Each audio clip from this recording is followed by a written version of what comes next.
سڵاوتان لەبێت و ئەم کاتتان باش بینەرانی خۆشەویستی تەلەڤیزیۆنی کۆمەڵە بە یارمەتی هاوڕێیانی هاوکارم لە خزمەتتان دەنگ بۆ پێشکەشکردنی هەواڵەکانی ڕۆژی چوارشەممە سەرەتا سەردێڕی گرنگترین هەواڵەکان. شەشەمین ڕۆژی مانگرتنی کامیۆنداران لە شارەکانی کوردستان وێران، ناڕزایەتی دەستفرۆشانی شاری سنە لە ئاز هەڵسوکۆتی شارەداری، کوژران و برینداربوونی دوو کۆڵبەر لە سنووری تەتەی هەورامان، دەست بەسەرکردنی 5 هاوڵاتی لە سەقز و زاهدان، لە سێدارەدانی 4 بەندکراو لە زیندانەکانی ماکۆ، قزڵ حەسار و دێلفان، قەیرانی بێئاوی لە سەدان گوندی ئازەربایجانی غەربی، هەفتا دەمین هەفتەی کارزاری سێشەمانەی بۆ سێدارە لە زیندانەکانی ئێران و کۆبوونەوەی کرێکارانی شارەداری لە ئاهواز و شیراز.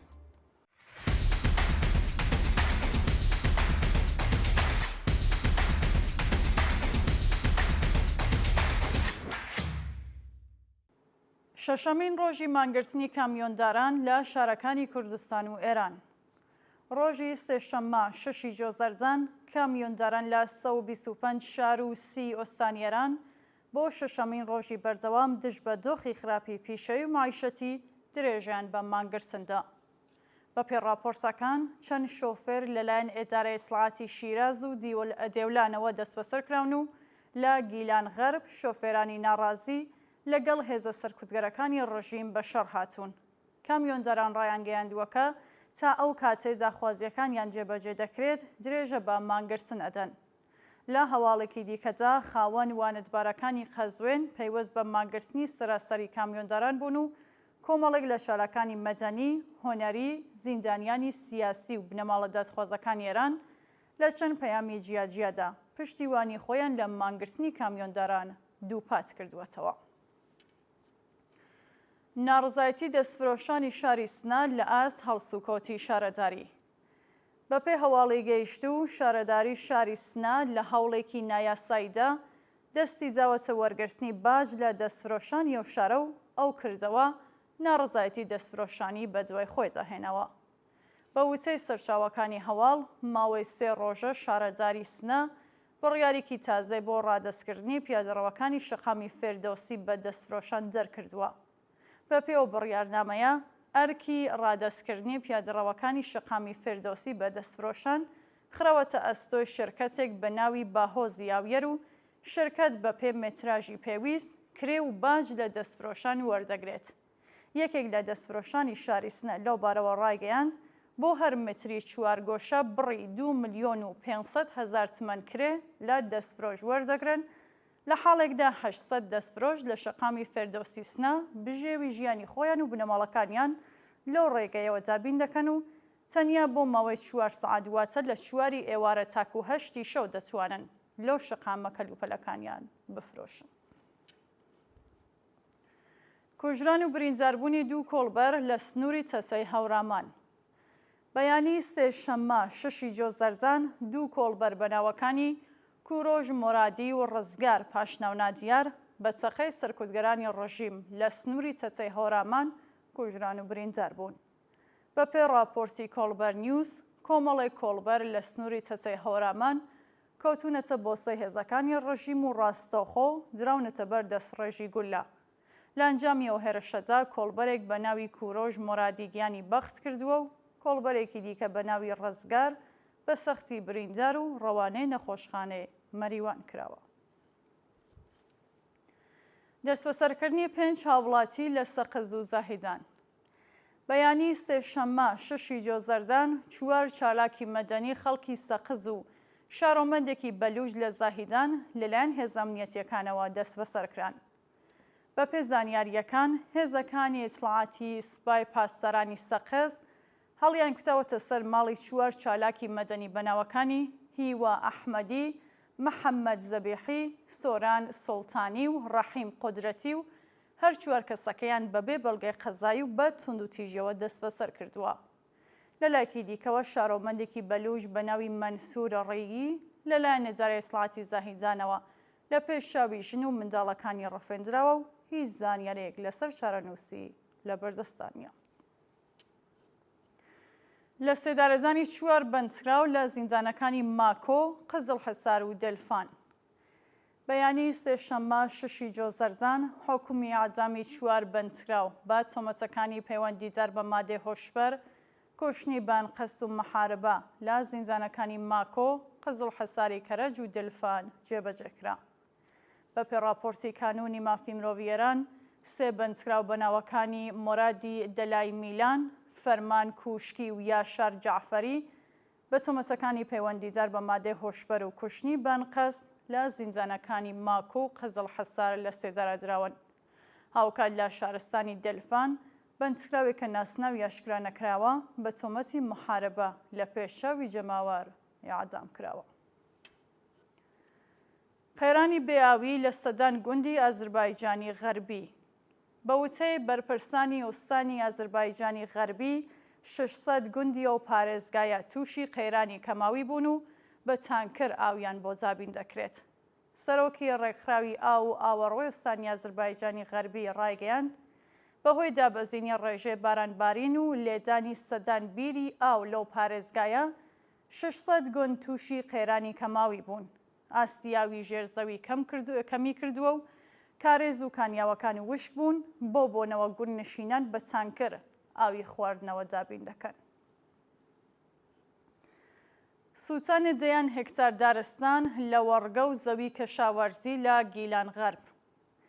لە سەرەتای ئەم ساڵەوە تا بە ئەمڕۆ 6 بابەت ئاگرکەوتنەوە لە زەوی کەشاوەرزی، دارستان و لە وەڕگەکانی شارستانی گیلان غەرب ڕوویداوە و زیانێکی زۆر بە جوتیاران و ژینگە گەیشتووە. بە وتەی چالاکانی ژینگەی گیلان غەرب 35 هێکتار لە وەڕگە و دارستان، هەروەها 6 هێکتار زەوی کەشاوەرزی لە شارستانی گیلان غەرب لە ئاگردا سوتاوە. لە ناوچوونی بەرهەمی کەشاوەرزان زیانێکی زۆری لە جوتیاران داوە و دەوڵەت دەبێ قەرەبووی زیانەکانیان بکاتەوە. هەروەها بەهۆی نەبوونی ئیمکاناتی پێویست، خەڵک بە کەمترین ئیمکانات توانیویانە ئاگرەکان بکوژێنەوە، لە حاڵێکدا ئەرکی حکوومەتە ئیمکاناتی پێویست دابین کات. 70مین هەفتەی کارزاری سێشەممانێنا بۆ سێدارە لە زیندانەکانی ئێران. ڕۆژی سێشەممە 6 جۆزەردان بەندکراوانی 45 بەندیخانەیەران بۆ 70مین هەفتەی بەردەوام دژ بە ئیعدامی بەندکراوان لەلایەن کۆماری ئیسلامی مانیان گرت. بە پەیوەستبوونی بەندکراوانی زیندانی فردۆسی کەرەج بە کارزاری سێشەممانێنا بۆ ئیعدام، ڕێژەیە و بەندیخانانەی پەیوەست بۆ کەمپەینەبوون گەیشتووەتە 45 زیندان. هاوکات بنەماڵی کۆمەڵێک لە بەندکراوانی مەحکوم بە ئیعدام لە بەردەم زیندانی ئێڤین لە تاران خۆپێشاندانیان کردەوە و بە وتنەوەی دروشم خوازیاری هەڵوەشانەوەی سزای سێدارە و ئازادی هەموو بەندکراوانی سیاسی بوون. کۆبوونەوەی کرێکارانی شارەزاری لە ئەهواز و شیراز. ڕۆژی دووشەممە 5 جۆزەردان کرێکارانی شاغەڵ لە شارەوانیەکانی ئەهواز و شیراز دژ بە نەزانی جاخوازیەکانیان کۆبوونەوە. کرێکارانی شارەزاری بە کۆبوونەوە لە بەردەم شارەوانی شارەکانی ئەهواز و شیراز خوازیاری پەرداختی حەقدەست و مەزای دواخراو، تەزمینی ئەمنیەتی پیشەیی، دابینکردنی دەرمانی خۆڕایی، زیادکردنی حەقدەست بە پێ ڕێژەی هەڵاوسان و چاکسازی لە ژیان و معیشەتیان بوون. ناڕزایەتی شۆفێرانی ژنی سرویسی قوتابخانەکان لە تاران.